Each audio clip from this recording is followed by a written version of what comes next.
Quem? O quê? Como? Onde? Porquê? Quando? Porquê? Quanto? Não há dois sem três. Um podcast mensal da Biomni Expression em parceria com o Rádio Clube de Angra. e a Vitec Azores TV. Joana Moreira. E Miguel Maduro Dias À conversa com quem? Não há dois sem três. Então, estamos de volta para mais um episódio do nosso podcast, Não há dois sem três. E desta vez temos uma convidada que me conhece, nós vamos revelar, há quase 35 anos, ainda não fez 35, porque ainda não fez 38. E tu também não? Também não. Mas está quase, faltam poucos meses. Estás a falar da Conceição Pereira. E como é que eu te posso definir? Estamos a falar na área das ciências, não é? Sim, na área que eu trabalho neste momento, sim. Então, eu vou dizer aqui umas coisinhas do que tu andaste a fazer, a estudar. Portanto, atualmente estás em Cambridge e fizeste licenciatura cá na Universidade do Porto, Faculdade de Ciências, em Bioquímica, mestrado em Biologia Celular e Molecular na Faculdade de Ciências e Tecnologias? Sim, e tecnologia. Na Universidade de Coimbra. E doutoramento em Ciências Biomédicas no Instituto de Ciências Biomédicas da Bela Salazar, aqui no Porto. Isso. Certo? Ok. Depois, entretanto, experiência profissional em investigação, por exemplo, em Cambridge, também, tem aqui outros 500 mil sítios que não vale a pena citar. I3S, investigadora no IBMC, e muitas outras coisas que entretanto falaremos. Bolsa de doutoramento da FCT, não é? Fundação Ciência e Tecnologia. Sim. Bolsa para a Conferência Internacional sobre Doenças Neurodegenerativas, Paris. Sim. Autora e palestrante também, em várias entrevistas, várias conferências, vários eventos científicos internacionais, não é? Estamos a falar, por exemplo, de Milão, de Washington e de outros tantos. Sim, lá vão alguns. Sim. E também fazes revisão para revistas científicas e orientas estudantes de licenciatura, mestrado e doutoramento. Sim. Pronto, acho que é basicamente isto. Eu tentei ser muito resumida porque o currículo é gigante, portanto não vale a pena, nós vamos falando e vamos vendo o que é que isto dá, onde é que isto nos Quem vai está dar. por dentro acha sempre que nunca é suficiente. Isto não é suficiente. Não, o que eu estava a reparar é a diferença que este tipo de currículos, este tipo de percurso, não é? Faz para as várias áreas, não é? Quer dizer, um músico, pegando na nossa origem, não é? Um músico mostrar um currículo assim, que fez doutoramento aqui, não sei o quê, fez palestras, blá blá blá. Mas cantaste aonde, meu? O que é que andas para aí a fazer? Andas às cobaiadas? Isto foi uma introdução, ela agora vai-nos dizer o que é que anda para aqui a fazer. Pois, mas a importância destes estudos todos e realmente nas ciências e investigação, tipicamente dá-se bastante valor. Isto foi quase uma introdução típica a quem descreve um CV na área das ciências e na área... Quando tu vais falar assim a alguma conferência, eles normalmente... Olha, temos uma gata. Normalmente apresentam-te ou está escrito... Depende um bocadinho do formato, não é? E depende também do tempo disponível para falar. Mas muitas vezes introduzem-te brevemente, dizem de que instituto é que vens e Quando muito alma mater siga para mim. Sim, fazemos uma introdução assim um bocadinho, se calhar um bocadinho mais próxima daquilo que tu fizeste. Esta pessoa estudou aqui, depois foi para lá e investigou isto e aquilo. Mas quando nós temos um keynote, um palestrante keynote que vai falar durante mais tempo e que já vem com... de uma posição assim um bocadinho mais sénior a quem nós prestamos. Se calhar já nem precisa de tantas apresentações, toda a gente já conhece, não é? Mas é sempre bonito fazer, não é? Os galardões, basicamente. Pronto, então, antes de passarmos a estas coisas todas, como é que chegaste aqui, o que é que foste fazendo mais em concreto, a primeira pergunta que nós temos, e que fazemos a todos os nossos convidados, é, quando eras pequenina, o que é que querias ser quando fosses grande? E eu tenho aqui uma resposta, Exatamente. que não sei se é esta a resposta que tu queres dar, não sei se esta era a primeira. Ia ser a primeira. Este foi o primeiro? A primeira resposta que eu ia dar. Eu inicialmente Ok. queria ser professora de matemática. Nós temos provas destas coisas desta vez. Depois, acho que eu tive um breve devaneio a dizer que se calhar queria ser veterinária, mas não durou muito tempo. Depois quis ser médica, isto foi o que, Pois, eu o que, lembro-me durou, o que durou mais tempo. Sim. E eventualmente eu cheguei a entrar na Faculdade de Medicina, mas não decidi que bioquímica afinal era o que eu queria. Acho que eu lembro-me que tu... E sim, e depois mas neste contexto o querer ser médica sempre foi um bocadinho na perspectiva de eu gostava mesmo era de fazer investigação e na altura era o único caminho que eu via para chegar lá. Entretanto, outras situações foram abrindo e dizendo, se calhar. Mas professora de matemática, isso foi com que idade? Que tu Era querias muito ser pequenina, muito pequenina. Obviamente não tinha noção de que não queria ser professora. isso? Certo. Se Especificamente calhar, matemática. Matemática gostavas e ainda gostas? Gostava, nunca fui avessa à matemática, nunca foi uma daqueles... Calcanhar daqueles. Não, por exemplo, era mais, por exemplo, as disciplinas, por exemplo, de português. Tinha de fazer mais esforço, muito mais esforço do que para as ciências mais hard. Fosse elas matemáticas, físico-químicas e coisas desse género. Tu eras da minha turma quando andámos a explodir coisas lá no laboratório. Precisamente. Sempre falas disso, é sempre a explodir coisas. Realmente a gente explodiu coisas. Não, há algumas nas aulas teórico-práticas, estamos a falar se calhar do secundário, talvez. Sim. As aulas teórico-práticas das Técnicas laboratoriais. da vertente científica. Há algumas demonstrações de, por exemplo, o que acontece se puseres sódio ou potássio em água. Ok. Tu não fizeste Depois- ciências também? Eu fiz ciências também. Tu não explodiste coisas? Assim, Só eu explodi coisas. a minha questão é tu destacares que aquilo que andaste a fazer foi explodir coisas. Eu, na altura, Não foi eu fazer queria ser- experiências, não foi descobrir isto, aquilo. Na altura eu queria Ou seja, ser eu farmacêutica, não então eu explodi gostava dessas cenas. Ou que tradicionalmente as pessoas, por exemplo, veem muito isto nas séries americanas, dos alunos fazerem a demonstração científica e mostrarem a montanha com a fake lava. Sim. Pronto, isso é mais Sim. uma das demonstrações clássicas. Sim. Mas Eu lembro que nós lembro-me tínhamos vagamente disso. uma coisa que era assim fechada com, já não sei se era vidro ou era plástico, e tu só conseguias pôr as mãos, lembras-te? Que tinha Ah, tipo umas sim. luvas, Umas e luvas. metias Isso é uma... e conseguias fazer experiências lá dentro. Sim, mas nós não Eu acho que tu não usamos- eras da minha turma nessa Nós não altura. usamos isso durante... Se usamos, não foi durante muito tempo. Sim, eu acho que experimentamos para aí 2 ou 3 vezes, mas eu lembro-me de fazer lá coisas. Não sei, senhor. Eu lembro-me gostava mais muito do de potássio explodir e acidentalmente um bocadinho que foi lá parar foi-se um bocadinho maior que o que era suposto, não é? E aquilo acabou no teto. Vidas. Acontece, não é?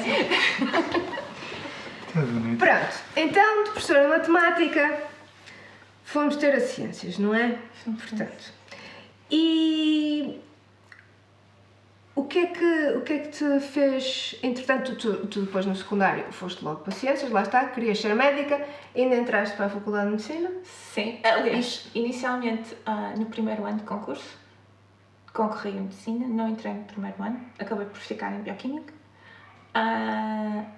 Estava muito obstinada, porque eu vou entrar em Medicina e acabei por entrar no concurso a seguir.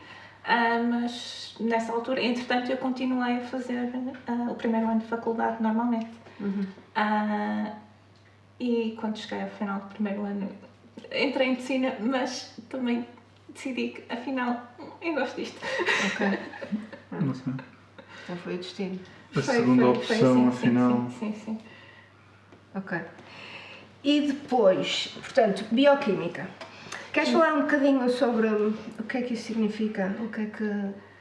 Qual é? Ora, bioquímica. Quem faz bioquímica, seja aqui na Universidade do Porto, seja noutra universidade aqui em Portugal, tem uma dose substancial de química pura, tem uma dose substancial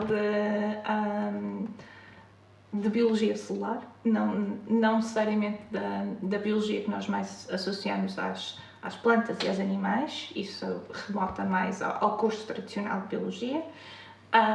Para nós é mais biologia molecular e uma componente química substancial. Ok.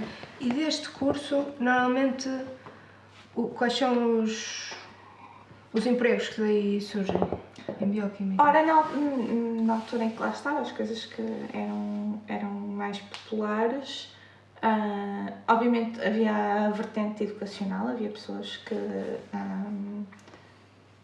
faziam um set de formação no final muito dirigido para eventualmente serem professores de físico-química,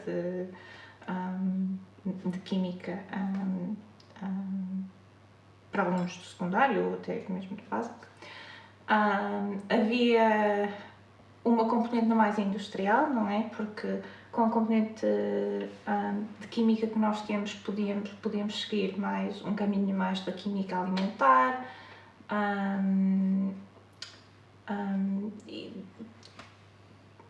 fazer funções na indústria, né, que tenham a ver com a interseção da biologia com a química. Portanto, havia isso. Obviamente neste campo tens algumas farmacêuticas e outras indústrias similares que eventualmente absorvem pessoas com a minha formação. E tinhas eventualmente a vertente investigacional do assunto, não é? Que era continuar a progredir na carreira académica. E que foi o que tu... Que foi o que eu eventualmente fiz. Escolheste, sim. Mas, desculpa, mas tentando insistir um bocadinho mais em exemplos mais práticos, mais específicos, ou seja, portanto, com essa base, quem é que eventualmente queria fazer alguma coisa ou era impedido, em termos práticos, porque não tem conhecimento para aquilo e tinha de ir estudar bioquímica para poder fazer aquilo, ou seja, tudo bem que se nós de repente, agora falando na Biomi Expression, vamos falar na Biomi Expression, que queríamos fazer alguma coisa ligado à alimentação e nós queríamos verificar os componentes, as percentagens daquilo, aquelas tabelas, a ver as percentagens dos vários componentes lá dentro, ou determinadas reações ou não, alergias, imagino que esteja um bocadinho mais ligado sim, e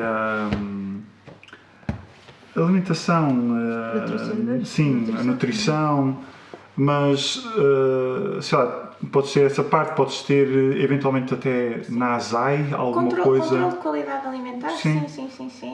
Ou controle de qualidade de produção, para garantir que, por exemplo, o produto que está a sair da fábrica tem sempre X% de hidratos de carbono, X% de proteínas, X% de tal e qual está descrito na tabela que eles mostram do lado de fora. E outros exemplos de trabalhos? Qualidade da água, por exemplo. Ok. Então, verificação e supervisão.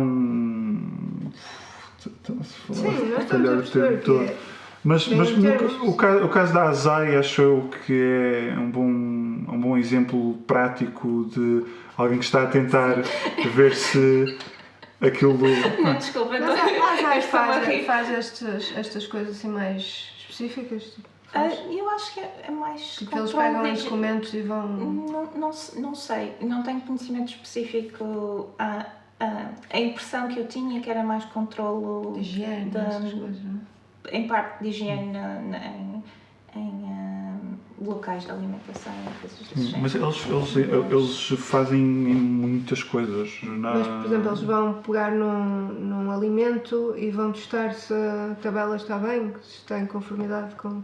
Eu não sei exatamente se é esse o papel deles, diretamente, Sim. fazer isso, mas eu diria que, pelo menos, eles são responsáveis por ter a certeza que isso está a ser aplicado. Portanto, avisar, acharem que aquilo não está conforme e dizer é preciso ser testado e alguém que teste, pelo menos eu acho que isto tem de acontecer. Mas mesmo fora da parte da alimentação, há muitas atividades que a ASAI é que supervisiona, pronto, esse termo que me está a faltar, mas verifica. Eu não sei o que é que tu queres dizer. Nós estamos a perceber. Não é regular, porque regular é mais no sentido inspeção. de... Sim, mais inspeção, sim. Mas, Sim, ou faz a garantia do cumprimento Sim, sim. estabelecido. Sim, sim, Sim. sim. Sim, mesmo fora isso, tu tens muitas fábricas que têm uma série de acreditações que são neste Sim. momento válidas, quer a nível europeu, se calhar algumas a nível mundial, que têm uma série de critérios a serem Exatamente. cumpridos, e o facto de qualquer determinada instituição ter uma acreditação de uma ISO X, depois tem um número muito grande, faz com que internamente eles tenham que cumprir uma série de requisitos para terem acesso a essa nomenclatura. Ok. Era essa a pergunta. Eu agora já me esqueci do que é que eu ia perguntar. Vamos seguir. Pronto, então, tu depois gostaste muito daquilo, depois quando concluíste, foste gostando, não foi muito? Sim, não foste- do género, ponho muito valor na química toda que aprendi, dá muito jeito, em termos práticos, Ok. mas Mas no trabalho ou no dia a dia? Ou nas duas se coisas? calhar nas duas coisas, pronto. Porque eu lembro-me de nós termos conversas do género: este shampoo tem este coisa, este não é muito bom, aquele é mais fixe, não sei o quê. Não, eu sou aquela pessoa esquisita que vira os produtos todos no supermercado e lê as letras miudinhas. Sim. Não, nós fazemos um tanto quanto isso, Não, mas mas saber ela a fundo o que é que é. Sim, às vezes eu não conheço os nomes todos necessariamente, mas normalmente a nomenclatura dos nomes indica-te qual é a família a que eles pertencem. E isso é uma das coisas indicativo, que sim. aprendes em química, não é? Pois. A nomenclatura de moléculas e depois a que família é que elas pertencem. Sim, ou em biologia mais alargada, como estavas a dizer, usar os termos, os nomes, termos científicos de uma planta, de uma árvore, de uma coisa, e então saber logo, ok, sim, grosso modo há de ser. Isso, por exemplo, está um bocadinho mais fora do que nós, ou do que era o nosso currículo como bioquímicos. Isso seria mais um biólogo de gema. Pois, faz sentido. Então, e depois fizeste a licenciatura e depois um mestrado em Biologia Celular e Molecular. O que é que isto significa? Ora, o estudo de seres ou unidades muito pequeninas, que normalmente nós só conseguimos ver ao microscópio, nomeadamente a nossa unidade básica, a célula, ou até mesmo do que compõe a célula, que são proteínas, ácidos nucleicos, lípidos. Ok. Eu lembro-me de tu falares e de mostrares, inclusive acho que uns vídeos, acho eu, que tu tinhas de umas coisinhas muito pequeninas. Na altura que eu trabalhava em C. elegans, com C. elegans, sim. Não faço ideia o nome. C. elegans é um nemátodo. É um quê? É um nemátodo. O que é isso? Imagina uma minhoquinha muito pequenina. Ok. Ela no máximo tem 1 milímetro. Mas é um ser comprimento. independente. Um ser completamente independente, tem as célulazinhas todas dele, que o constitui. Normalmente vive lá fora, na terra, é um dos componentes do microbioma da terra do jardim que todos nós temos. Foi isolada há muitos anos atrás pelo Sidney Brenner, em laboratório, que depois usou este ser muito pequenino para fazer uma série de descobertas fundamentais em relação à biologia e em relação ao que genes faziam o quê. E esses genes, muitos deles têm um homólogo comparável em nós e, portanto, há muita informação que é transmissível entre... Mas tipo o quê? Consegues dar exemplos? Por exemplo, eu usava as C. elegans para mimetizar uma doença humana, que na altura era Parkinson, e depois estudar como é que as células que estavam envolvidas nesta doença se iam portando ao longo do tempo. Sendo que estas células não estavam sozinhas e isoladas num prato, como muitas vezes nós temos linhas celulares a crescer no laboratório, mas estavam integradas num ser inteiro, não é? Pois. E faziam parte de um sistema. Pois é isso. E o que eu estava a pensar com isso é o facto de ser um ser muito mais pequeno e, em princípio, drasticamente mais simples. Barato também, em termos de fazer cultura. Uma coisa muito importante, não ser humano. Não ser humano. Assim, obviamente, eu neste momento não faço experiências em ser humanos, mas eu uso células humanas e neste momento o que trabalho é com células estaminais de origem humana para produzir neurónios num prato. Neurónios num prato. Ok, já vais explicar melhor isso. Definição da inteligência artificial. Eu não sei se chegamos lá, mas eles são competentes a nível elétrico. Eles começam, dependendo da idade a que estão cultivados, eles começam a pulsar em sincronia no prato. Inteligência empratada. Empratada, sim.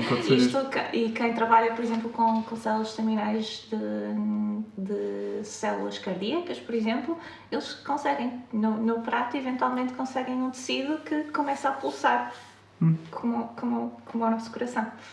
Pois. Já viste?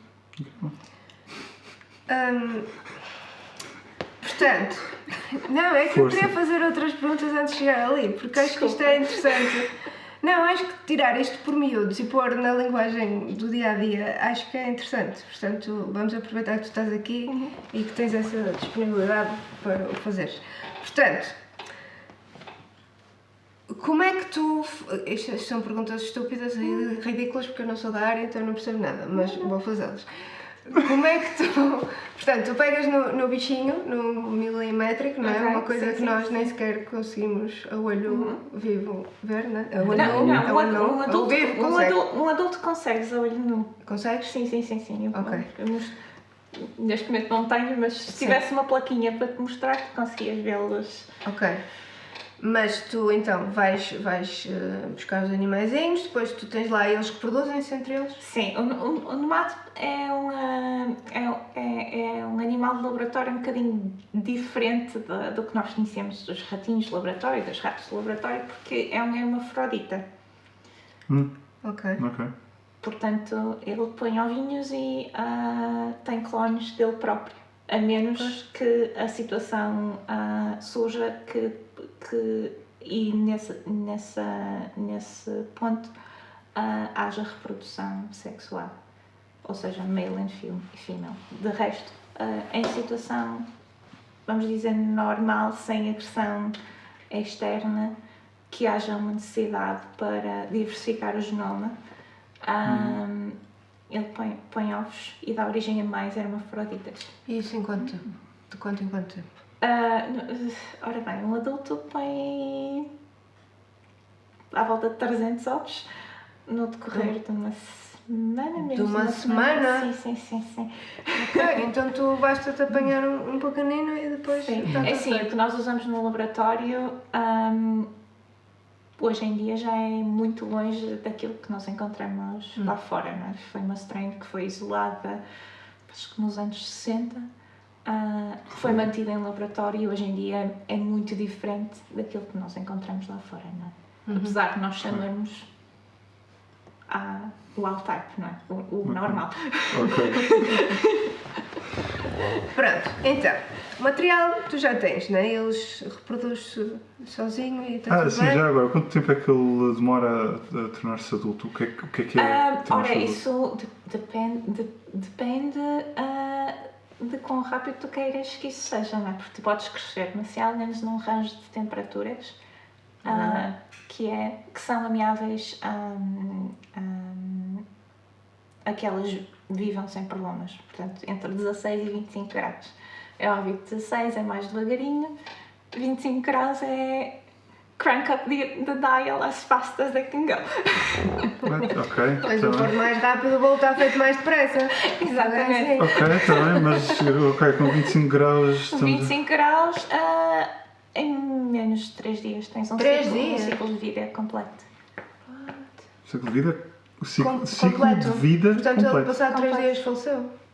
Não, passado 3 dias tu já tens a próxima geração, a progenie.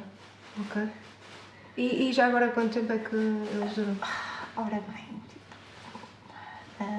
vamos dizer a 25 graus, não é? Mais ou menos 3 semanas no máximo, já são assim muito velhinhos. Ok. Já se consegue ver os Cabelos brancos. Já Usa óculos. para ver se eles estão vivos ou não, precisas de ir lá com... Nós normalmente transferimos cialgans de prato para prato com uma coisa que chamamos o pico, que é um fiozinho de platina que tem uma formazinha, tipo uma colherzinha na ponta. Onde agarramos um bocadinho de comida são bactérias, e é quase tipo velcro, não é? Usamos as bactérias como velcro para agarrar uma cialgans e pô-la noutro sítio.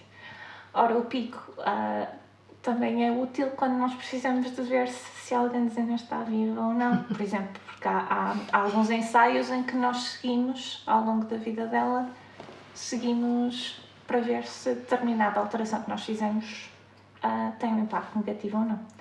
Então seguimos-las completamente até ao final da vida e no final da vida às vezes é preciso lá fazer um pouquinho para ver se elas ainda estão vivas ou se efetivamente já foram. Ligar às máquinas. Acordo.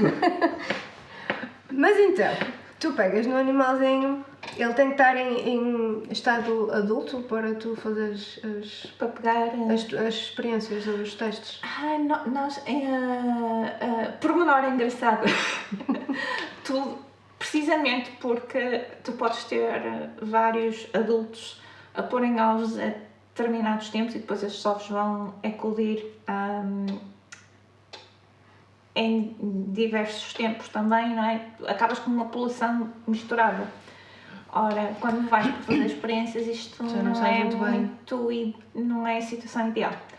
Portanto, normalmente, quando estabelecemos uma experiência, é prática comum partirmos sempre do estado larvar mais pequeno. Ou seja, de uma cultura síncrona em que todos os elementos são da mesma idade. E normalmente, para fazermos isso, crescemos bastantes adultos e depois purificamos os ovos desses adultos e fazemos o hatching in vitro deles na ausência da mãe. Portanto, eles vão eclodindo durante a noite, mas estão na ausência de comida. Portanto, é uma das coisas interessantes em relação à cialgans, é que a fase larvar não vai propriamente progredir se não houver comida. Então, num curto espaço de tempo, ou pelo menos no espaço de tempo em que nós fazemos este in vitro hatching, nós durante a noite conseguimos ter uma cultura todos da mesma idade para começar no dia seguinte. É uma experiência. Ok, pensava que ias dizer não que... comeste, olha, não estás sequer a existir. Só existe. Outra alternativa é pegares num adulto ou em múltiplos adultos, pôs-lo numa placa durante 1 hora e deixá-los pôr ovos durante 1 hora e depois retirá-los. Pois. Significa que os ovos vão estar todos à mesma idade. Pois. Eu pensei que tu ias dizer que havia um problema ético e que durante a primeira hora de vida não podias fazer nada com Eu não os sei se animais. isto é bom dizer ou não, mas formalmente células não são conhecidas por serem um ser sentiente. Ou seja, nós não estamos ao abrigo das mesmas regras que, por exemplo, quem trabalha com ratinhos. Pois, ok. Tem. Então ainda há mais essa separação, sim. Pá, é um campo que eu sinceramente, por acaso acho que nós nunca falamos disso. As poucas coisas que fiz com ratinhos Não te sentiste bem? não gosto. Ok. Não gosto. Eu nunca percebi o suficiente para sentir que tinha propriedade para poder estar a discutir. E em especial o ter de matar o ratinho é uma coisa que... Ok. Portanto, Não, tu querias ser veterinária, tu não ias agora andar a matar ratinhos, não é? Apesar de, assim, pessoalmente não tenho grande apreço por eles, não é? Se Sim, vir um ratinho lá mas- fora, eu provavelmente vou gritar e fugir. Sim, mas deixa estar, não é preciso. Mas ele que faça a sua vida, faça a Claro, minha. Exato, Pronto. assim, longe do outro. Direito à vida. Então a pergunta seguinte que eu tinha, estúpida, é, então depois tu pegas nesses seres mini e depois para estudares, por exemplo, o Parkinson, o que é que tu fazias? Vocês têm alguma... Então, nós mimetizávamos, na altura, mimetizávamos o Parkinson nestes seres ao introduzir mutações genéticas no gene endógeno de Parkinson também, a mimetizar a mesma mutação que era muito comum nos Fazem isso humanos. ainda durante o ovo? Fazemos isto pelas técnicas mais comuns hoje em dia, que estão muito em voga de ouvir falar em CRISPR. CRISPR-Cas9. São das técnicas mais recentes de fazer edição do genoma sem deixar deixar rastro, sem deixar uma cicatriz, não é? Sem deixar um naco de DNA que não lá estava para começar.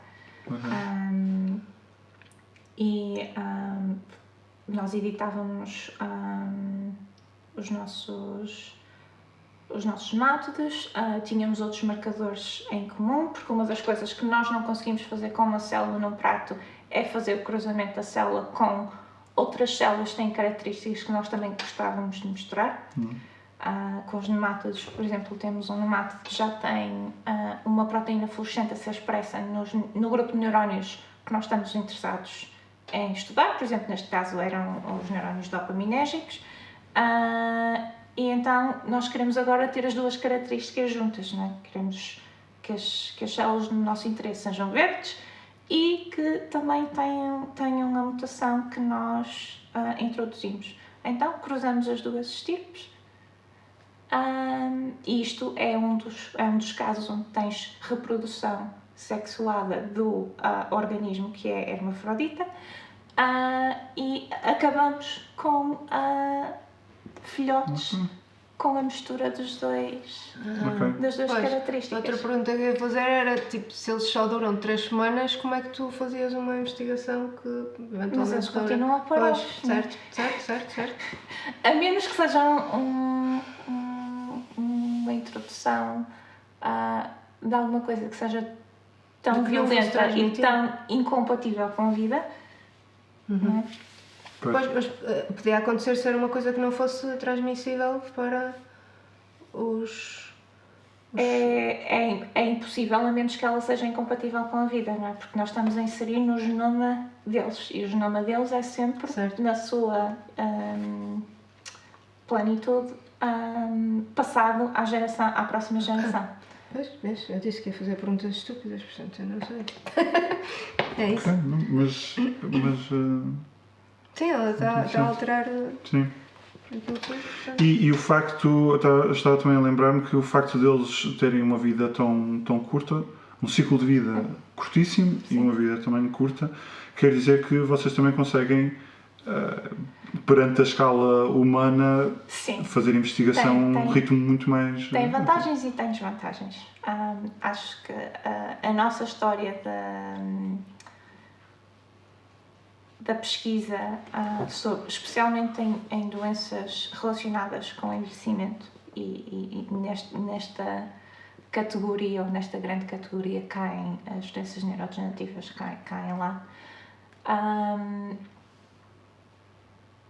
É um bocadinho, acho que vimos ao final de algum tempo, quer com ratinhos, com C. elegans, com outros elementos mais simples e com um ciclo de vida mais curto, que conseguimos investigar muito, mas tem algumas limitações. E qualquer organismo modelo que nós tenhamos em laboratório para fazer a investigação tem as suas limitações e todas elas são diferentes de um para o outro, não é? Portanto, às vezes, para responder à tua pergunta, tu se calhar precisas de inquirir vários organismos diferentes porque eles têm Respostas diferentes.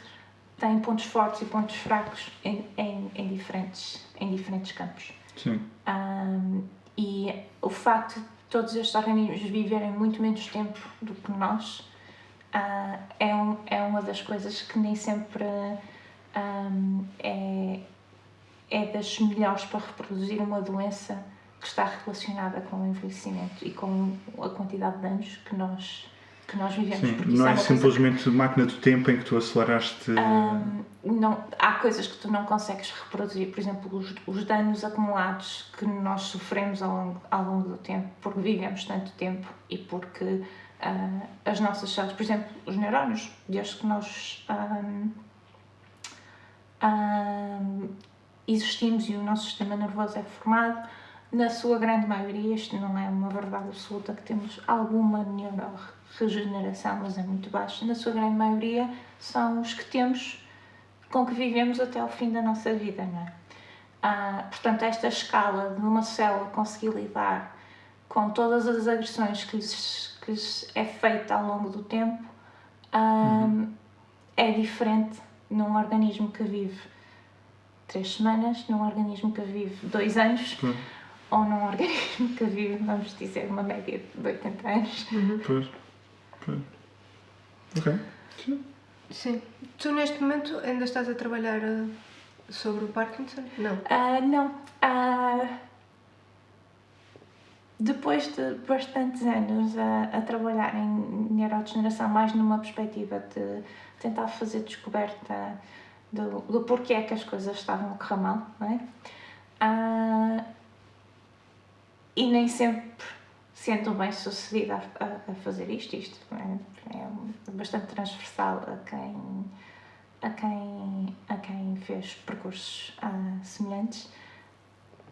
Uma das coisas que mais me marcou, e essencialmente durante o meu doutoramento, foi nós só estamos a ver o efeito final, o efeito cataclísmico final deste processo todo que começou lá muito atrás, não é? Por todas estas pessoas, especialmente pessoas que são portadoras de variantes patogénicas que estão claramente associadas à existência de doença neurodegenerativa, as células delas já vêm a lidar com isto há muitos anos e muitas vezes, quando se estuda diretamente estes doentes, ou há alguns doentes que inclusive que fazem parte do seu legado, deixarem o cérebro à investigação após falecerem. E quando olhamos para os cérebros destas pessoas, atenção, isto é importantíssimo, mas nós só estamos a conseguir ver o final, o percurso, o que é que levou lá. Como lá chegaste não consegues ver, e uma das grandes dificuldades também é tu não sabes como é que as coisas deveriam estar para começar, ou seja, estas proteínas todas que nós temos na célula que têm de ter uma ação concertada entre elas todas para fazer com que isto funcione. Para muitas destas proteínas, tu não sabes, ou não há conhecimento hoje em dia, sobre como é que elas atuam, como é que elas agem, como é que o normal deveria ser. Ou seja, quando estás a estudar uma situação patológica, tu não tens termo de comparação, não sabes qual é a baseline. Pois. Isso foi uma das coisas com que mais me debati durante o meu doutoramento, e uma das coisas que também me levou, depois quando mudei para Cambridge, para querer fazer investigação um bocadinho mais fundamental, do género. Primeiro vamos saber como é que a célula funciona normalmente, versus estudar doença. Ou seja, a pergunta que eu tinha, que eu acho que já respondeste, é se conseguem identificar com muitos anos de antecedência, ou logo à nascença, ou o que seja, que aquela pessoa, muito certamente, ou muito provavelmente, ou 50-50, se for o caso de vai uma ter alguma variante demência, alguma coisa. patogénica conhecida, sim. E hoje em dia já temos alguns mecanismos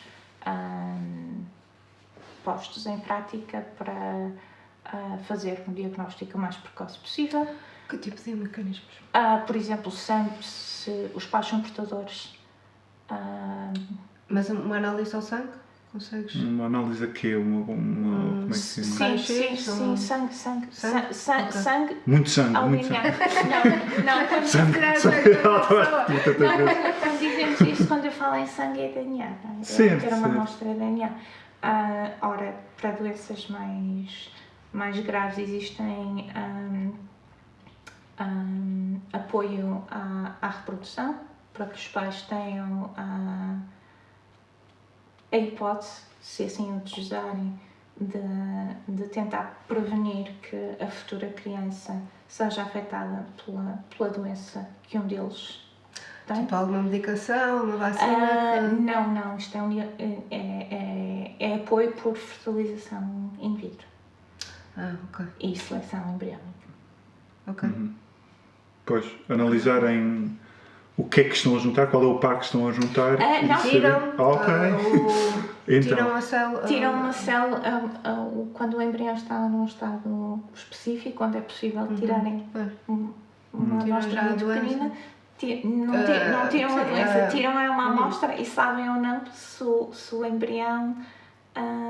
mas então escolhem o embrião. A questão é essa. Sim, Ok. mas estamos Mas no pode campo, haver- e por isso é que eu estava a dizer, se sim, os pais o quiserem, não é? Pois. Isso é Mas não há delicado. hipótese de manipular. Sim, não pode escolher os olhos da criança, definitivamente, não é? Sim, Cor mas dos olhos, tirar- ou cor do cabelo, mas estas doenças, ponto 1, isto para pessoas que têm uma doença que claramente está estabelecida, que vai causar uma doença, e uma doença devastadora.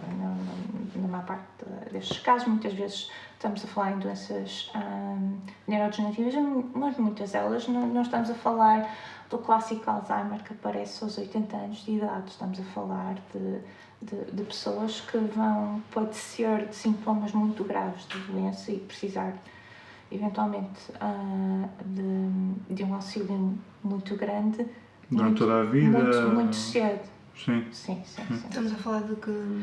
O range de idades é... De que problemas? De demência? Parkinson.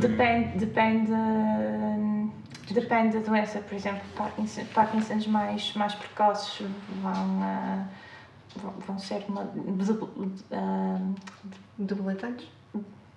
um déficit motor muito grande e acelerado, e eventualmente isto traz também um déficit cognitivo muito grande. Portanto, as pessoas vão estar dependentes muito cedo e a esperança média de vida também das pessoas vai ser muito... Mas então, eu há bocadinho estava a brincar com a inteligência artificial e eu acho que, por exemplo, comparando rapidamente com estatística, a estatística facilmente consegue ser usada como uma arma bastante má, mas também tem muitas vantagens, sim. E ouvindo-te, eu estou a imaginar que se estivesse padronizada a prática de haver uma base de dados com uma informação extensa do ADN e disto e daquilo e daquele outro, Sim. conseguia-se fazer esse tal historial em que de repente quando se chegava ao fim de vida e se tinha, por exemplo, aquele caso que estavas a dizer de um cérebro de uma pessoa que teve esta demência, ou que teve isto, ou que teve aquilo, e já tinha um melhor historial. Mas o ADN não te diz tudo. Pronto, o que eu estou a dizer o ADN especificamente, mas alguma coisa, não é? Algum tipo de análise que fosse feito acabar de nascer, 10 anos, 20 anos, ou o que seja. Numa questão mais, se calhar nesse campo, um bocadinho mais dentro da viabilidade e dentro do não infringimento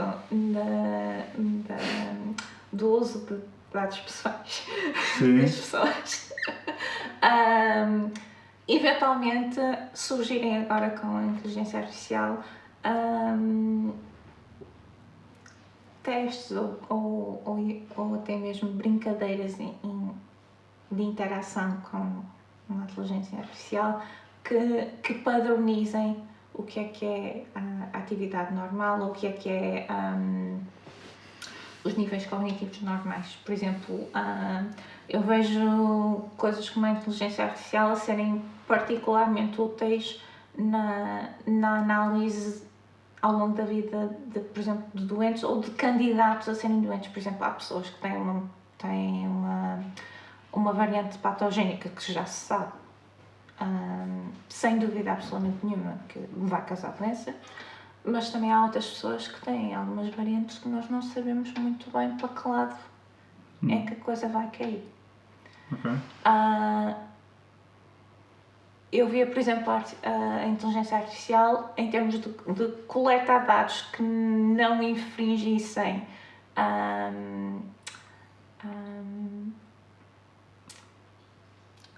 Os direitos? Os direitos de cada um A confidencialidade?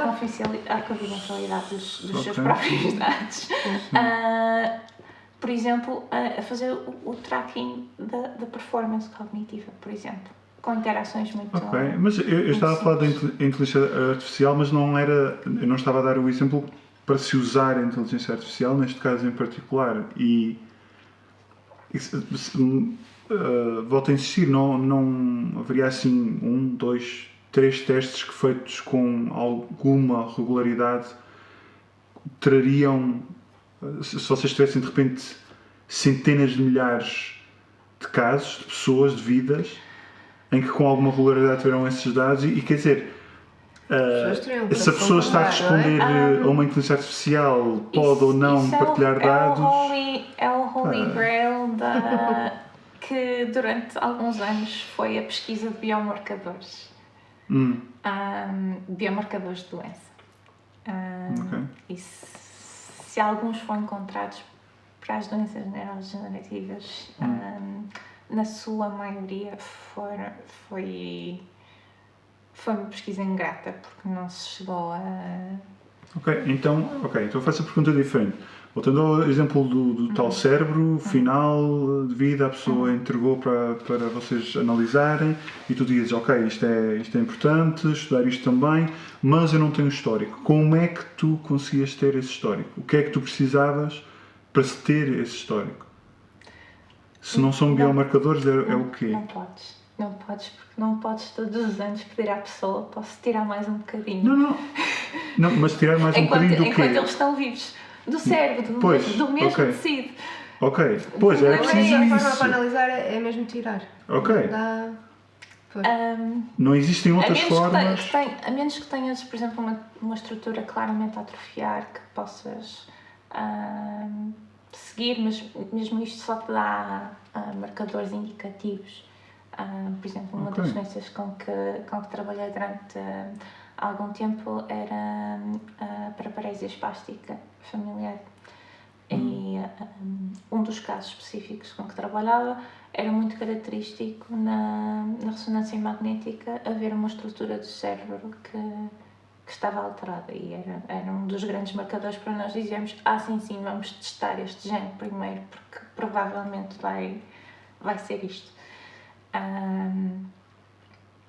Mas isso em si não te dá indicação tipo, ok, esta estrutura está a ser afetada, mas não te diz o porquê que essa estrutura está a ser afetada. Aliás, grande questão em muitas das doenças neurodegenerativas, seja em Parkinson, não é? Porque é que é a substância negra que é normalmente afetada, não é? Porque é que são só essas células, ou na sua maioria essas células, que realmente morrem e que depois afetam e trazem um chorrilho de sintomas à pessoa. Da mesma maneira, quem tem ataxia, porque é que são as células do cerebelo as células que morrem. Ok. Daí estás a dar um exemplo de algo que eventualmente fica num reino um bocado mais subjetivo, porque é um teste que a pessoa depois responde a perguntas ou fala e não sei o que, e consegue chegar mais ou menos ao comportamento, ao nível cognitivo que estavas a dizer, acho eu, não é? Estavas a dizer, era mesmo perguntas ou era tipo a interação que eu tiver com o telemóvel é que ele está a analisar? Ambas as coisas conseguem dar informações. Pois. Mas a pessoa tinha que concordar na mesma. Exato, sim, mas do ponto de vista de coleção de dados é muito menos invasivo à privacidade de cada um. Sim. Ok. E talvez mais fácil de aceitar, inclusive, porque não tem que andar a fazer exames e testes. E não Eu sei estava a o quê, imaginar a quantidade de aplicações e principalmente de jogos que Olha, vamos de falar. eu já joguei vários jogos em que a coisa era fazer cálculos muito rápidos ou tantas coisas, não é? Os jogos não são só usados como jogos, podem ter um ponto de vista de outsourcing, de mais cabeças exatamente. pensantes e são conhecidos também por ser usados, por exemplo, para testar teorias militares e afins. Não é? São muitas cabeças a pensar. Pois. Vamos pensar nisso, porque nós estamos a fazer um jogo, a nossa primeira experiência. Portanto, seria Um interessante, videojogo, talvez. portanto. Sim, era engraçado. Pronto, então, atualmente o que é que tu fazes então? Atualmente, assim, em tom de brincadeira, eu cresço neurónios humanos num frasco e... Um frasco. Como quem guarda uma geleia. Parece voodoo. e tento descobrir como é que as proteínas que são necessárias para o funcionamento normal de uma célula, especialmente aquelas proteínas que a célula tem de mandar para fora da célula porque são agentes de comunicação com outras células ou porque a célula tem de pôr em estruturas específicas. Ou seja, para contextualização, não é? A nossa unidade básica é uma célula, mas essa célula tem um núcleo onde guarda a informação genética, não é? O que dita que proteínas é que vão ser feitas e quanto. E depois tem uma série de outras estruturas, cada uma envolcra no seu compartimento lipídico, não é?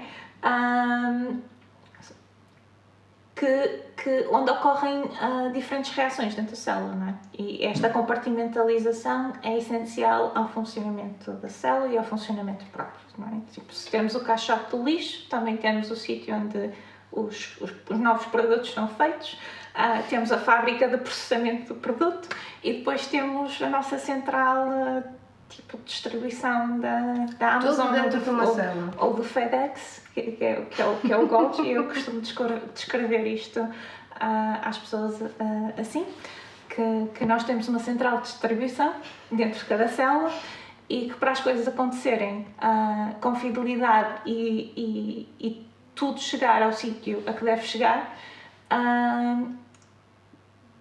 nós não sabemos exatamente como é que isto acontece.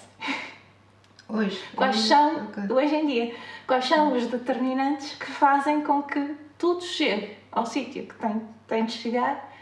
Ainda é uma incógnita. E é uma incógnita. E é uma das coisas que eu estudo, não é? quais Quantas são os células alimentos. é que um ser humano tem? Olha, fiz uma pergunta difícil. Eu se calhar não sei. Eu sei quantos neurónios um humano tem, em média. Quantos São- neurônios? Ah, Pergunta para 10. 50 mil euros. 10 milhões? À volta de 10 milhões? 10 milhões? Ah, 10 ou Tantos? 6? População de Portugal dentro da nossa Já cabeça. viste? Acho que ser humano, em total de realmente. células, 300 bilhões. Bilhões, Ok. mas bilhões europeus ou americanos? É, não, os nossos, como Pronto, óbvio, né? ok. Estamos a falar de Pronto, ciência. ok, exato. Sei. Acho muito bem. Ok. Sim, são muitas células. Em relação às células, por exemplo, eu tenho uma resposta muito fácil para ti. Capacidade de tem 958 células. Exatamente. Ok. 302 das quais são neurónios. Quantas? 302, portanto, 1/3 delas todas são neurónios. Muito neurónio. Sim. Foi. Por isso é que Podemos- vocês escolhem. Exatamente. Vocês. Em proporção. Seres pensantes, mas em micro. Em miniatura, exatamente. São demasiadas células, há muita especialização, não é? Para além de considerarmos o neurónio como uma célula muito especializada, nós temos muitas outras células muito especializadas. Os nossos cardiomiócitos, que são as células que compõem o coração, o nosso músculo esquelético normal, os nossos condrócitos, que são células que produzem cartilagem. Somos um ser muito complexo. Somos um bocadinho O complicados. pâncreas tem tantas células diferentes que produzem enzimas digestivas, que produzem uma série de hormonas que são necessárias à nossa vida e ao nosso bom funcionamento, nomeadamente a insulina. Há muitas células especializadas. Células líquidas, vamos dizer assim, no nosso sangue correm montes de glóbulos brancos de variedíssimas espécies, cada um com a sua função própria. Ok. Nós somos muito complicados. É muito complicado. Sim. Já- Quanto mais estudas, mais te surpreendes como é que... Pois, isso é. Só como sei é que que isto nada tudo está aqui sei. organizado? Como é que correu tudo tão bem? Realmente, não é? Eu há bocadinho lembrei-me, tanto esqueci-me, agora estou-me a lembrar outra vez. Já fizeste alguma coisa, ou dá para fazer alguma coisa com tartígrados? Esses são aqueles... São tartígrados. eu acho que sei Isso o que é que é estão a Aqueles falar. rechonchudinhos. Parecem uma... Pneus da Michelin. Aqueles... Aqueles- Esse não é aquele que aguenta... Desculpa o comentário, eles estão muito em voga, eu sei isso. Mas Ok. eu acho que estão feios. Eles são. Mas esse não é aquele que resiste ao que calor e resiste a ao 30 frio milhões e de a- coisas Sim, e que. sim. É sim. assim, pronto. Mas fora serem Eles feios, provavelmente estão na categoria do inseto. Ela acha que. Do inseto. Eu não os conheço muito faço bem, ideia. mas só olhar para eles, eles têm um aspecto de quem está na categoria do inseto. Ok. E se há alguma Eventualmente. coisa que vai sobreviver São os insetos. à incineração nuclear, vão ser os Já insetos. viste? Vão ficar aqueles seres aqui. Agora. Não, mas sim, fora Foram os eles dinossauros. obviamente têm suscitado imensa excitação, exatamente por terem características fora do normal. E da mesma maneira que nós fizemos, Uma resiliência, nós, não é? entre aspas, pessoas, antes de mim, fizeram descobertas importantes ou que ajudaram muito à progressão da investigação em seres um bocadinho mais anómalos, não é? Portanto, as bactérias que viviam em águas muito quentes, estamos a falar de 90 e muito graves, deram origem a polimerases, que são reagentes que nós usamos no laboratório, por exemplo, para copiar DNA, que são extremamente estáveis às nossas temperaturas normais. Deram origem a proteínas fluorescentes, das quais uma panóplia arco-íris de cores, entretanto, surgiram por evolução direcionada. E entretanto, já começaram a surgir proteínas fluorescentes completamente novas, completamente diferentes. Portanto, estes organismos ditos esquisitos têm um interesse, quanto mais não seja pela capacidade de nos darem ferramentas para conseguirmos fazer mais e melhor na ciência. Okay.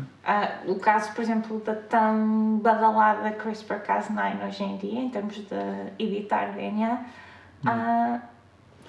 é um sistema rudimentar ou muito antigo de resposta imunológica de uma bactéria.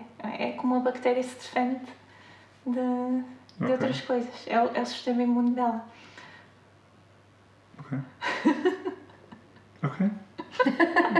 Estás esclarecido, não é? Tanto quanto possível, por agora.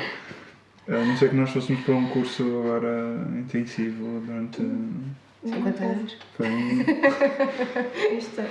Não, nós precisamos de alguma coisa, nós precisamos de consciência. Não brincar com a DNA, mas de experimentar e criar coisas novas. Acho que nunca foi tão fácil. Nós corta daqui, costa de colares, junta tudo. Ok. Essas experiências... Faz uma coisa nova. Pois, eticamente, o que é que tu achas disso? Ora bem, obviamente, para começar, não estamos a falar em fazer experiências em humanos, portanto... Sim. Começamos logo por aí, não é? Em termos gerais de laboratório, nós temos a política de sempre não introduzir nada de volta ao ambiente. Isto são tudo coisas que acontecem dentro do ambiente do laboratório e nós temos a preocupação de sempre que descartamos alguma coisa, que descartamos essa coisa inativada, ou seja, matamos sempre ou com lexívia, ou seja, que a gente for, inativamos, ou seja, nós estamos a introduzir coisas estranhas de novo Estão a ouvir o Utah ao ambiente. Em linha de vírus, por exemplo, isto se calhar durante o Covid era assim um bocadinho mal de se dizer, não é? Eu tenho de fazer vírus esta semana. Porque é uma ferramenta para nós, da mesma maneira que uma bactéria é uma ferramenta para produzir mais DNA para nós, é uma maneira de nós expandirmos com fidelidade o DNA, é uma mini fábrica para nós. Produzir vírus de uma maneira segura é uma maneira de entregarmos DNA a diferentes células. Por exemplo, mas este vírus, atenção, é vírus que não é capaz de se reproduzir sozinho, mesmo integrando uma célula normal, porque não tem a maquinaria necessária para fazer. Vocês então têm um código de higiene, não sei como é que lhe é de chamar, um conjunto de tipo, lavar as mãos, vestir a bata, de pôr máscara, depois não sei o quê, que é para fechar, lavar com lexívia, não sei, não faço ideia, que é para essas coisas se manterem em laboratório e não trazer nada para casa. Para a maior quantidade de coisas que eu faço no laboratório, eu sou um risco maior para aquilo que eu estou a fazer do que as coisas que eu estou a fazer são um risco para mim. Ok. Daí o normal vídeos porque com demasiada força. Daí o normal é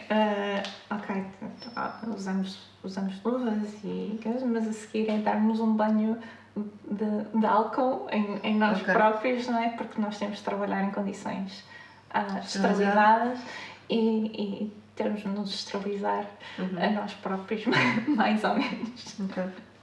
Mas há aquelas portas que às vezes vemos nos filmes, assim, aquilo tudo vedado e... É assim, tu precisas de salas especiais e de pressão negativa e coisas desse género para algumas categorias de trabalho. Por exemplo, nós dentro do nosso edifício nem sequer temos uma sala de categoria 3, ou seja, em termos muito básicos tens 3 categorias que, na generalidade, laboratórios ditos normais até podem ter. A primeira categoria, que nós chamamos CAT1, são as células normais, sem alteração nenhuma, Tranquilo. A CAT2 é a sala onde tu produzes vírus, infecta as células lá, é uma sala de isolamento. E de isolamento porque tu queres isolar aquele tipo de trabalho. Porque não queres, mesmo assim não queres que haja vírus willy-nilly a passear pelo instituto. Portanto, há um sítio específico dedicado para fazer aquele tipo de trabalho. Mas, por exemplo, tens outro tipo de sala, são a CAT3, e acho que já precisas de salas de pressão negativa, e as regras de entrada e saída de coisas, incluindo pessoas para dentro e para fora da sala, são muito mais apertadas, que são salas onde tu já trabalhas com organismos onde há a possibilidade de transmissão ou de infecção a outras pessoas. Por exemplo, pessoas que investigam tuberculose,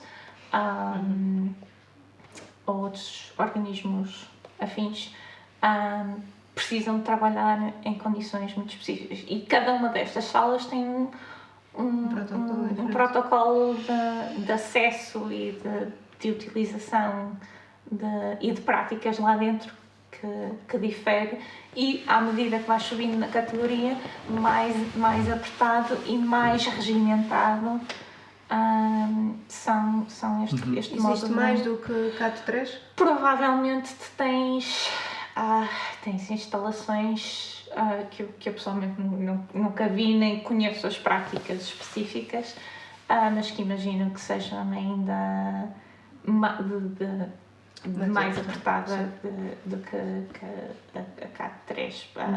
A utilização, nomeadamente laboratórios que fazem o housing de organismos que podem ser utilizados como armas e coisas afins. Certo. Eu gostava de voltar àquela coisa do pato, como é que era? Que tu estavas a dizer no início. Tu pegavas em células estaminais e criavas células... Sim, eu não trago. É isso? Então explica lá mais um bocadinho. Então nós temos a maneira que nós mais facilmente neste momento conseguimos chegar a mimetizar um humano é ter células humanas, mas tal e qual estávamos a discutir ainda há pouco, as implicações éticas e repercussões reais de eventualmente não poder ir por aí fora e dizer posso tirar um bocadinho, não faz falta. Exatamente porque não podemos fazer isso, não é? Não é a mesma coisa que, por exemplo, pedirmos uma amostra de um bocadinho de pele para podermos estabelecer uma cultura de células de pele, não é? Isso, a pele regenera, não é? Exatamente, não podemos fazer a mesma coisa pelo cérebro. Certo. Para além do que seria muito mais invasivo, não é? Certo. E são pessoas que doam esse material? A maior parte delas foram células doadas naturalmente, mas reprogramadas. Partiram de células de pele e de outras frontes que foram reprogramadas in vitro, e agora temos culturas estaminares estabelecidas em que temos células que se dividem muito ativamente, que têm características muito indiferenciadas, não são nada em especial, e que depois aplicamos um protocolo muito específico de estimulação para levá-las por um caminho que nós queremos. No nosso caso, nós queremos que elas se diferenciem em neurónios dopaminérgicos corticais. Trocado por minutos.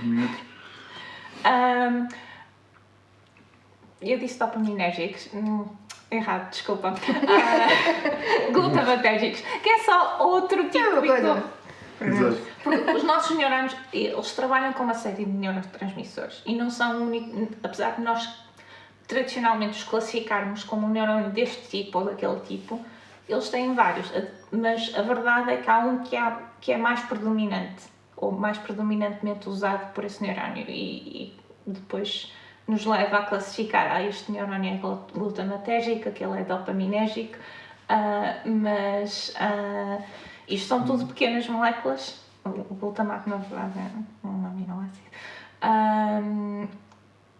que transmitem mensagens entre os neurónios. Então, mas continuas a estudar o Parkinson?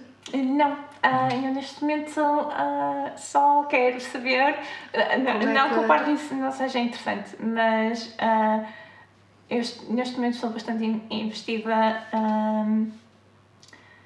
em descobrir como é que a célula funciona e como é que a célula deveria funcionar, que eu acho que isso é uma plataforma indispensável para estudar a doença, porque se não tiveres este conhecimento base, como é que devia ser e onde é que as coisas deviam estar e como é que se deveriam comportar, tu nunca vais conseguir saber o que é que E nunca até aos dias de hoje foram feitos estudos deste género?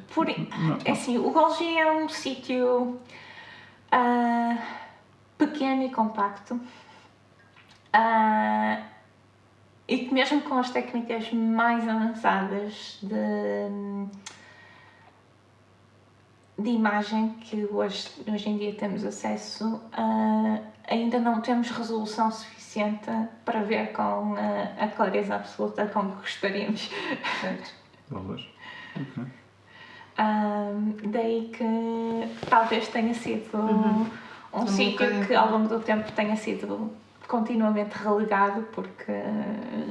Sim, por um lado é um bocadinho frustrante, mas por outro é interessante ver, pronto, essas limitações da ciência e conhecer essas limitações da ciência. Eu faço...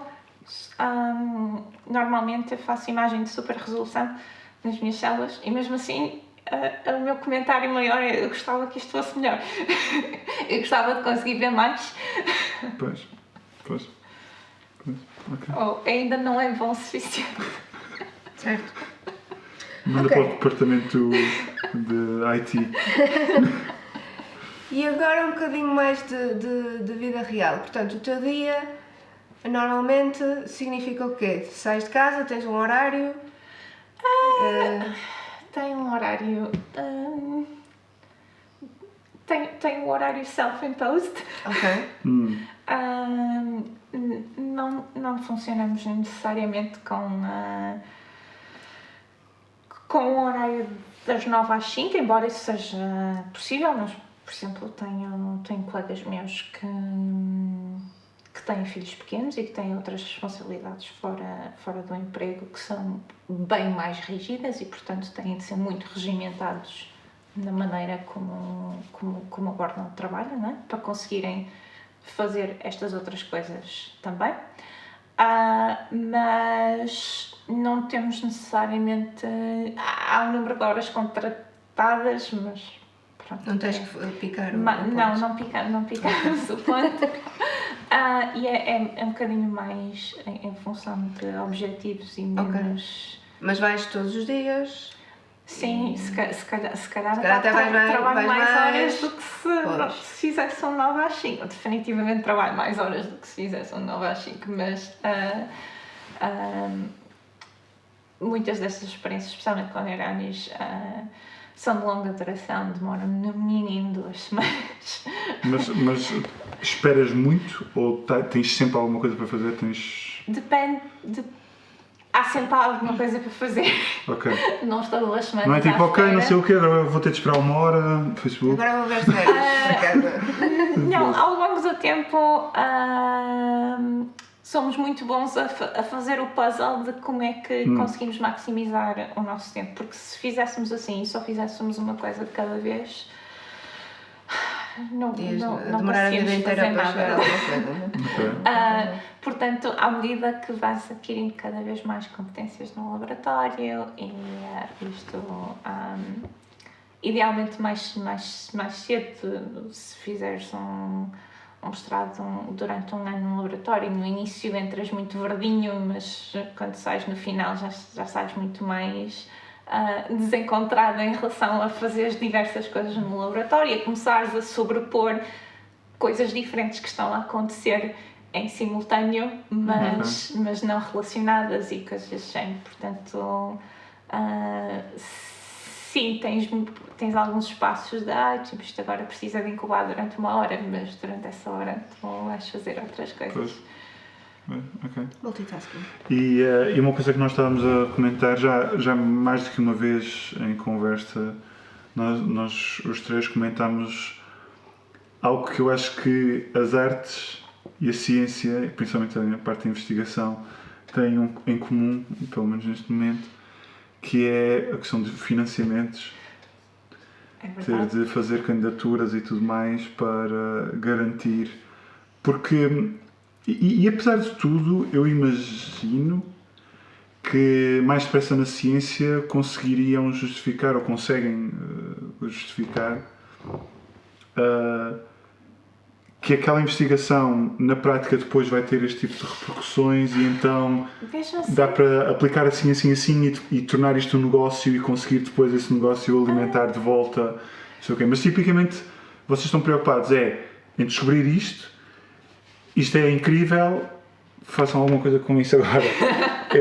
Pelo menos é essa a ideia que eu normalmente tenho. não somos... É assim, é difícil tu conseguires ter competências necessárias a levares as coisas de um ponto ao outro com sucesso. Porque, na verdade, nessa situação, tu quase que precisas de uma pessoa que é um unicórnio que se desdobra num cientista fantástico, numa pessoa de negócios fantástica e numa pessoa de marketing fantástica. Pois, certo. Yummy. E a minha pessoa, E provavelmente essa é uma das razões maiores, porque não tens tanto desdobramento de investigação fundamental em, se calhar, oportunidades de negócio. Por outro lado, se monetarizares tudo, a ciência já é horrivelmente cara, porque os reagentes são muito caros, muitos deles são dominados por grandes empresas multinacionais que fornecem muitos destes reagentes. Se monetarizares ainda mais, menos ciência vais conseguir fazer, porque se o teu bolo do orçamento se mantiver o mesmo... Eu não estou a dizer o bolo do orçamento ou o orçamento manter-se, mas claro que existem muitas empresas que têm algum departamento ou de um laboratório que seja para fazer investigação, para testar determinadas coisas, ou que seja, aquelas grandes empresas, mas... O contexto é diferente. Sim, mas seria interessante haver uma plataforma de comunicação, e imagino que já exista, em que um grupo de empresas e um grupo de laboratórios conseguem comunicar e dizer, olha, eu descobri esta coisa, e tornar mais rápida a possibilidade de um conjunto de empresas dizerem isto é interessante, eu vou pegar nesta coisa e vou aplicar isso. Paralelo ao que tu já acabaste de sugerir, isso é uma coisa que nós nunca pomos de parte, mas nem sempre aquilo que nós estamos a trabalhar ou a investigar tem diretamente uma aplicação acionável em ambiente pois, mas não existe ou seja, quando eu falo do exemplo de uma empresa, claro que também pensamos muito na questão do dinheiro, não é? De fazer dinheiro com aquilo. Agora isto é uma ideia incrível e agora vamos ficar todos milionários e é espetacular. Mas é principalmente no sentido de tentar passar para a prática, ou seja, o conhecimento é bom, a investigação fantástico, mas eu acho que é particularmente importante que aquilo agora tenha uma repercussão prática na vida das pessoas, não é? E, portanto, a ideia que eu tenho, apesar de eu realmente não ter pesquisado muito acerca do assunto, é que o mundo da ciência e o mundo real do cotidiano estão muito separados, não é? Colidem de vez em quando. Colidiram na altura do Covid, que foi preciso, de repente, desenrascar uma vacina em tempo recorde. E é óbvio que isso exigiu um pouring de dinheiro exorbitante, porque todos os caminhos normalmente passados e mais conservadores para que todo o processo não seja um fail de orçamento, vamos dizer assim, foram completamente bypassed, porque havia uma necessidade imediata. Uma urgência, sim. E, portanto, parte deste caminho foi colmatado com dinheiro. Pois. Fora isso, nós, às vezes, isto é a perspectiva muito da biologia fundamental. Ao primeiro relance não tem aplicabilidade direta, mas tu constróis uma base de conhecimento e vais construindo e chegas a um ponto que tens o próximo degrau, e o próximo degrau significa uma revolução na medicina ou um medicamento novo. E nem sempre isto é visto necessariamente, ou talvez só é visto de vez em quando em retrospectiva, não é? Tipo, foi um acumular de conhecimento nesta área que deu a oportunidade para agora nós darmos o salto. É óbvio que é mais fácil explicar às pessoas e dar esta noção diretamente de eu quero encontrar uma molécula para tratar esta doença. E em termos diretos, tens um mental shortcut imediato lá. As coisas onde tu não necessariamente podes medir é que o conhecimento que tu estás a criar te vai levar a um novo patamar, a um novo normal do que é a baseline, por exemplo, de tratar as pessoas no dia-a-dia. E um grande exemplo disso na nossa história são os antibióticos, que vão ser um problema para nós no futuro, para resolver, porque nós estamos a ter resistência a antibióticos e, portanto, vamos ter de eventualmente dar um salto para que serão os novos antibióticos, sequer que vão ser antibióticos, se calhar vai ser uma palavra completamente diferente. Conceito diferente. Mas a minha pergunta até era mais no sentido de haver alguma plataforma, alguma forma de pesquisar, de juntar a informação e de ser relativamente mais fácil fazer essa ponte, ou seja, um empresário puro, aquilo que estavas a dizer do desdobramento, não é? Ok, estivessem a investigar, chegaste a estas conclusões todas, publicas. E agora, eu como empresário, dizer, ok, tenho aqui algum dinheiro e gostava de tentar investir numa área nova, o que seja, blá blá blá, e agora eu, empresário, vou ler os papers e as teses e dissertações e não sei o quê, para eventualmente depois de 100 dissertações e mais 1000 papers e sei lá o que for, não é? Como essa ponte é feita como? O teu chefe vem falar comigo e pergunta se eu tenho interesse? Depende um bocadinho do quadro que está estabelecido. Por exemplo, se muitas vezes vai depender de ti. Imagina, encontraste alguma coisa que tu até achas que tenha viabilidade fora de um laboratório de investigação. E quando eu falo viabilidade, do género que tenha implicações para a saúde humana, por exemplo, ou para para a química de compostos, uma maneira de sintetizar compostos completamente diferente. Ou para uma maneira de fazeres o coating de superfícies de maneira a que limites...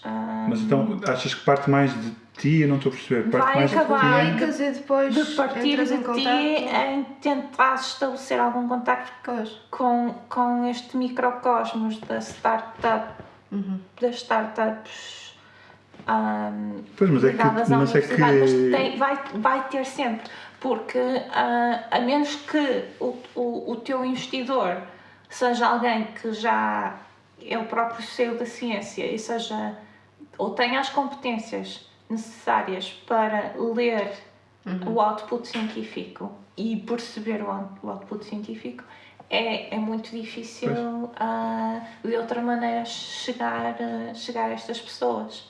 Ou seja, o que eu imagino que está a ser sugerido no meio desta conversa toda é que existe a falta esse intermediário, esse papel intermediário de uma pessoa que tem competência suficiente científica e alguma capacidade, alguma visão de ver esta coisa consegue ser aplicada desta maneira. Porque, ou seja, eu como empresário puro e duro vai ser muito difícil analisar o que tu escreveste. E tu também estiveste a investigar, já tiveste a tua cabeça, os teus neurónios a queimarem com a investigação toda, e depois de publicares aquilo tudo e de teres a tua medalhinha no peito a dizer fizeste muito bem o teu trabalho de casa, agora ainda vais ter de queimar ainda mais os teus neurónios. A próxima medalhinha é, pronto, eu já mostrei o trabalho feito, tenho mais trabalho preliminar, está aqui, eu acho que eu tenho uma ideia muito boa, podem-me dar mais financiamento. Pois, mas porquê que tu também te tens de desdobrar e pensar, eu acho mesmo que alguém ia conseguir pegar nisto e aplicar desta maneira? Assim, na globalidade, na maior parte de todos os trabalhos, todas as funções hoje em dia, especialmente se a função em que estiveres implicado tenha características um bocadinho mais de white collar, ou seja o que for, não seja um trabalho tão técnico, vamos dizer assim. Acho que há este blurring dos limites da ação de cada um e de ser quase que inevitável a pessoa se ter de desfazer em várias funções, em várias áreas. Acho que isto tem acontecido muito a diferentes áreas do trabalho, não necessariamente só... Eu fico só a imaginar a quantidade de oportunidades que foram perdidas ou que são adiadas mais Deve haver uma necessidade, não é? Como, por exemplo, o coronavírus. Sim. Ou, por exemplo, quem fazia investigação nas bactérias e estudava a imunidade ancestral que as bactérias tinham e que estudava CRISPR-Cas9, era uma investigação de fringe, de nicho, muito...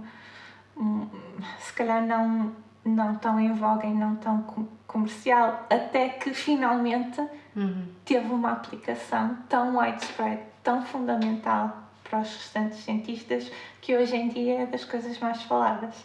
Pois. E acho que, salvo erro, se não gerou um prémio Nobel, de certeza absoluta que vai gerar um prémio Nobel. Ok.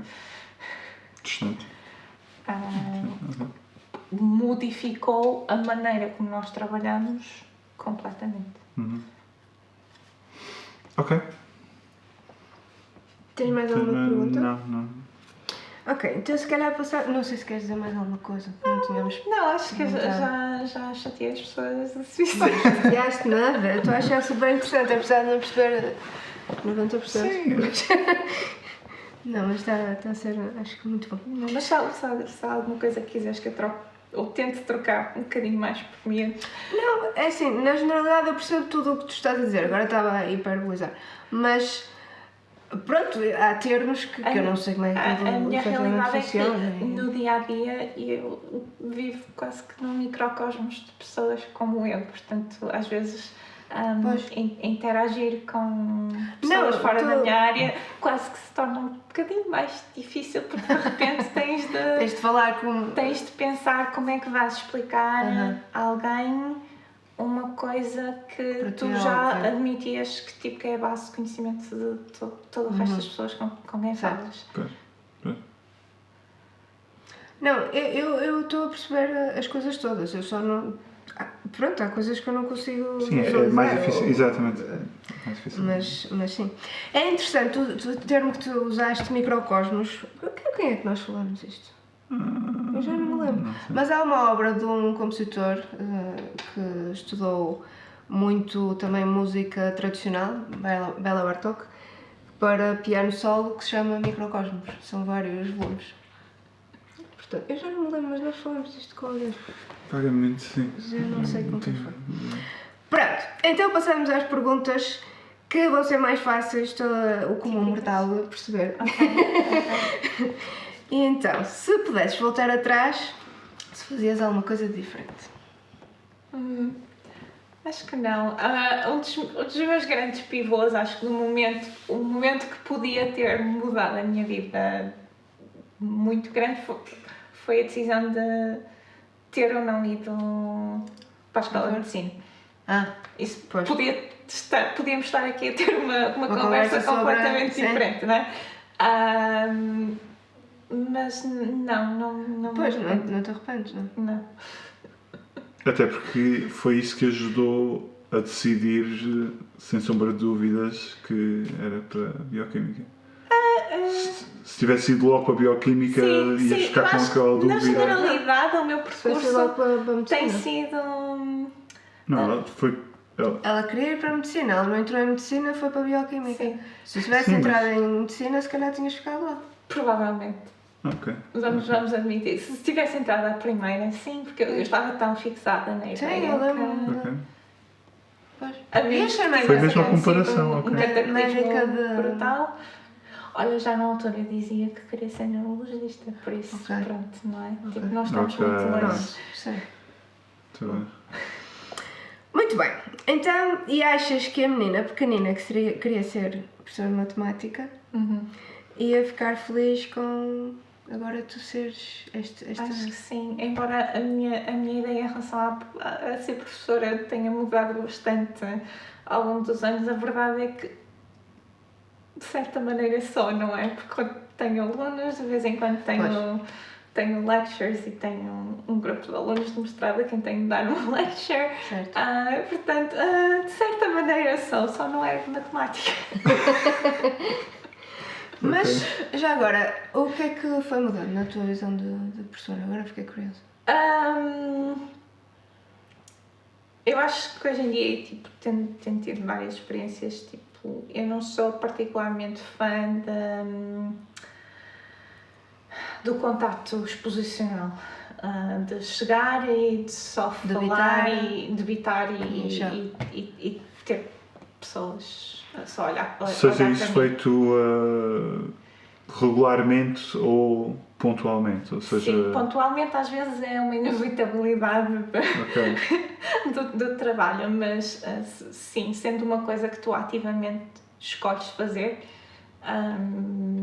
Pois, isso é uma coisa que nós discutimos muitas vezes, porque pronto, ambos temos o mestrado em ensino e pronto, achamos que atualmente o ensino realmente devia dar aqui uma reviravolta. Eu aprecio muito mais e, por exemplo, acho que no contexto de ter alunos no laboratório e de fazer supervisão, seja de um aluno de licenciatura, mestrado ou doutoramento, o prazer aí está na interação a um, não é? E não estou eu a debitar coisas para alguém ouvir.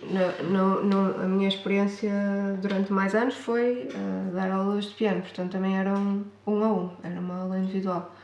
Mas, sim, mas o sistema de educação regular, acho que Sim. Não muito é isso, obrigatório. Obriga o aluno a simplesmente decorar, porque depois vou ter que escrever no teste, mas depois, se calhar, passando meia hora já não sei o que é que escrevi, nem faço ideia, não aprendi nada, não é? Portanto, sim. Sim. Ia dizer qualquer coisa super inteligente, provavelmente. Mas Eu estou sempre a boicotar. acho que é assim. Eu lembro-me que, pelo menos do que eu me lembro das conversas com os meus colegas, pá, mesmo no liceu e antes, era muito essa. De que houve ali uma altura em que eu comecei a ter notas um bocadinho mais baixas do que era habitual. Mas reparei que um mês depois, um ano depois, 2 anos depois, eu na verdade tinha retido muito mais informação do que outros que tinham tido notas altíssimas naqueles testes, naqueles exames. E pronto, com essas coisas todas eu comecei a pensar, este sistema não faz sentido. Sim, há aqui uma coisa que não estava a Eu ia dizer, desculpa, mas ia dizer que não é obrigatório. Não é isso que estavam a dizer, mas não é obrigatório, penso eu, pelo menos para todas as áreas, que seja sempre uma aula 1 a 1, não é? Logicamente, agora que seja toda a gente virada para o professor e o professor está a debitar, etc. Sim. Que não seja Uma interação e uma adaptação pedagogia diferenciada, às pessoas não é? que temos à nossa frente. E isto obviamente requer muito mais esforço das duas partes. Porque tens de ter um professor substancialmente mais interessado para isto funcionar, não é? Sim. Mas também tens de ter da outra parte uma resposta de volta. E este ensino mais do ponto de vista, ok, vai e procura e vamos falar sobre o assunto. E se eu não sei a resposta hoje, ok, tipo, olha, eu não sei a resposta, em vez de dar uma resposta mais ou menos, porque eu sou professor e tenho obrigatoriamente de dar uma resposta, senão fico mal visto. Olha, não sei, vamos... Certo. Humildade, vamos admitir que nós não temos de saber tudo. Eu por acaso, eu imagino que sim, eu imagino que tens razão de que é necessário esse esforço extra de ambos os lados, pelo menos em algumas situações, mas assim de repente a minha reação provavelmente é mais uma questão de haver um esforço para se mudar o sistema, e mudado o sistema, não sei se será sempre um esforço maior, ou seja, os exercícios serem diferentes, não é? Eu lembro-me quando foi super caricato, quando estava qual é o nome da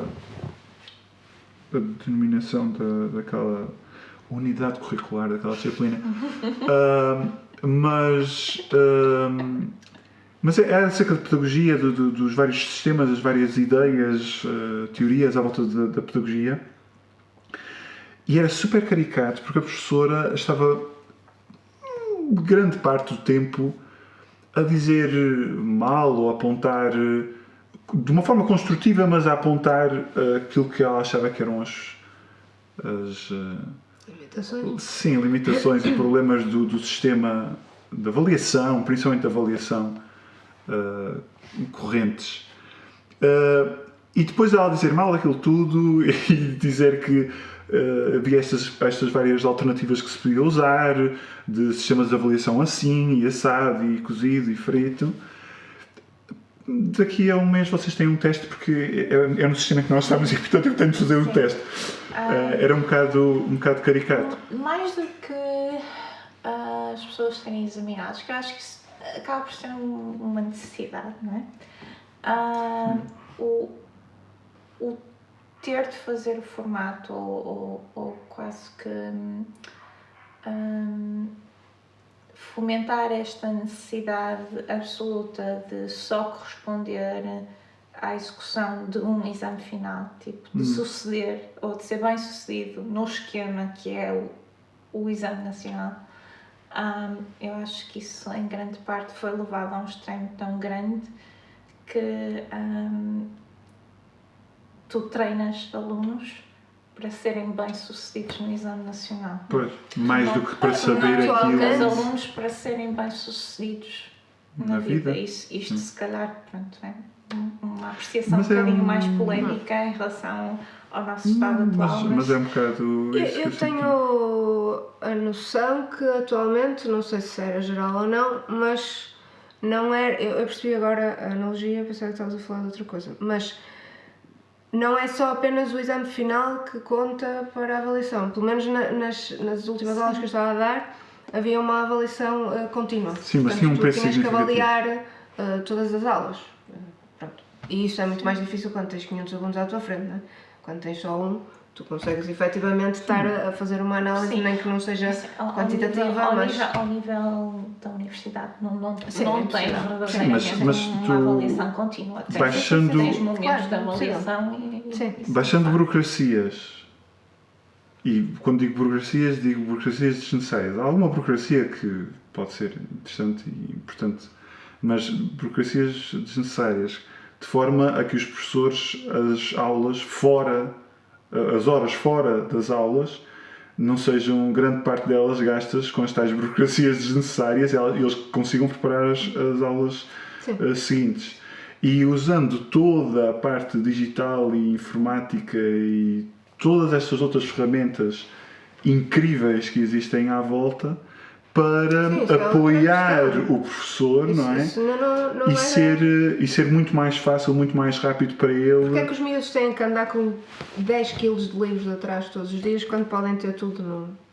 Bom, isto Não, especificamente é um são bocado outras mais caro, mas Sim, sim. mas são aqui questões que se levantam que pronto. O que eu queria não dizer... precisa ser isto. Sim, Sim. sim. O que eu ia dizer há bocadinho era que nem todos os peixes têm que subir uma árvore, não é? Nem os peixes não têm que subir uma árvore e os macacos não têm que andar a voar. Pronto, portanto, um bocadinho esta coisa de...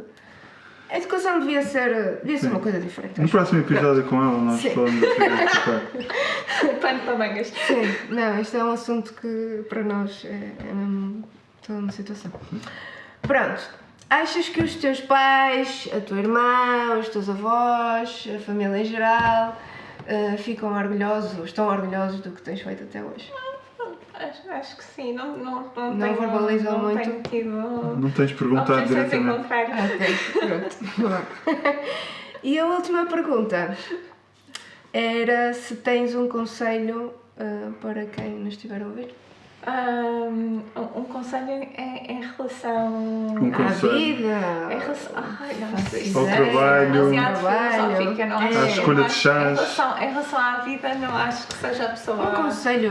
com mais competência ou a pessoa de competência necessária a dizer isso. Pronto, mas com toda a Acho vida que tu tens já. Conselhos em relação à vida, olha, acho que isso são boas perguntas para nós fazermos aos nossos avós.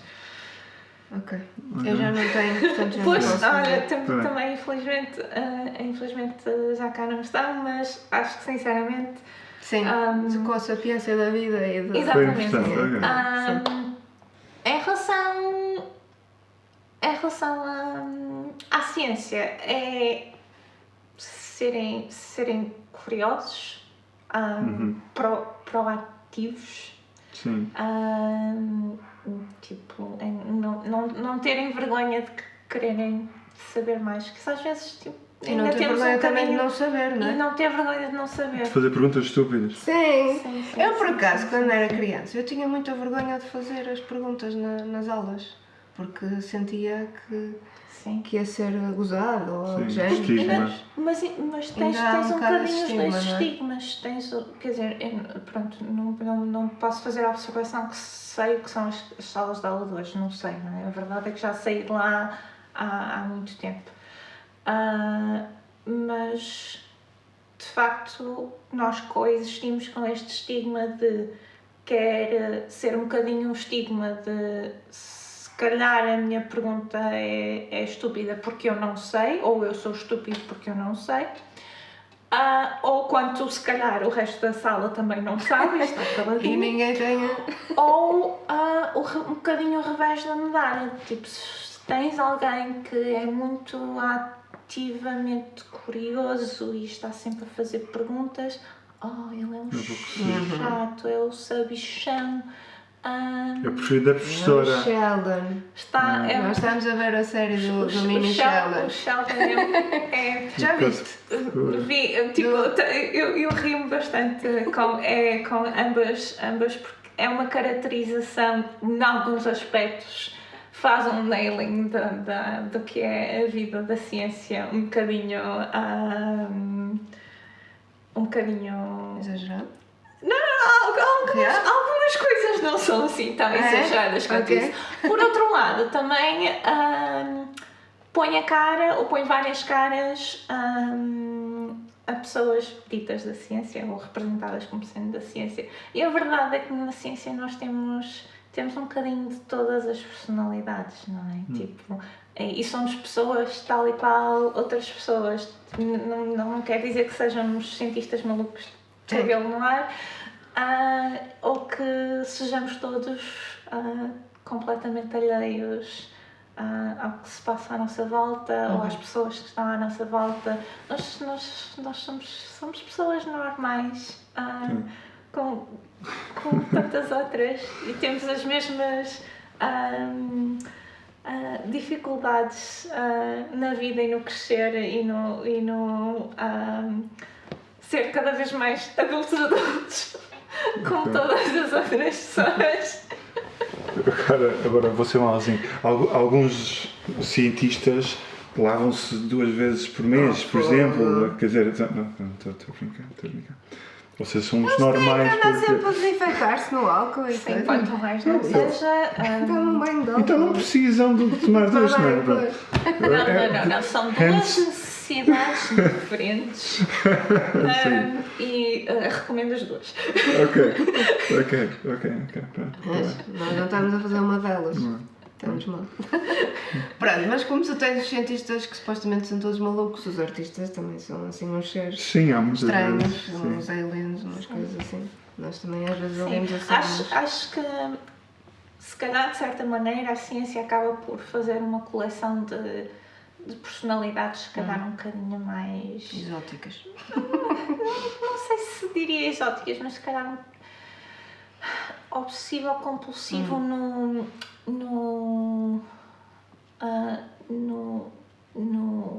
estudar ou no seguir ou no conseguir resolver um determinado problema que têm à frente delas, porque a verdade é que para fazer isto precisas de bastante resiliência, de bastante persistência e de uma capacidade de resolver problemas incrível. Aliás, por brincadeira muitas vezes digo às pessoas: na verdade eu não sou cientista, eu sou um resolvedor de problemas profissional, não é? Porque isto é o meu dia-a-dia, não é?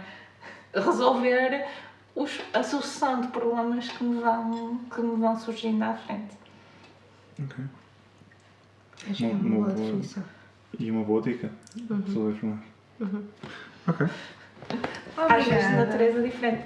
Obrigada, eu. Não, acho que foi muito bom. Foi muito giro. Obrigada. Com quem? Não há 2 sem 3.